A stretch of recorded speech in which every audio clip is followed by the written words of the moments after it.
Hanggang ngayon, kinikilig pa rin ako pag naiisip ko. Hello mga moms! Hulaan niyo kung saan kami papunta. Andito lang to sa may loob ng Camp John Hay. Sirit na? Chocolate de Baterol. Nitong second week of March lang kami nagpunta at first time namin dito. Hindi nga namin ine-expect na medyo malamig pa din pala.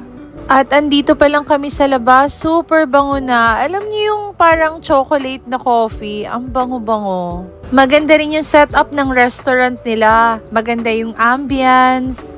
At relaxing din. Kasama nga pala namin dito yung friend ko with her family na mag-breakfast. Nag-order kami ng daing na bangus silog, beef top silog at palabok. At ito na yung best part, yung iced Baterol. Super sarap mga moms. For me talagang babalik-balikan ko to.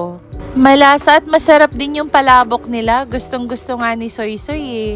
Nag-order din pala kami ng Cafe Mocha Baterol at pasado naman siya kay Daddy. Actually, natikman ko rin siya at masarap talaga para sa tulad ko na hindi naman coffee lover. Nagustuhan din nga pala namin yung pinaka-kitchen nila, di ba? Ang ganda mga moms.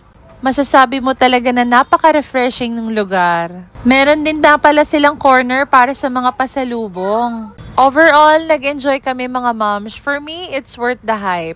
Kaya itry nyo na rin for the experience. Yun lang mga moms. Bye na!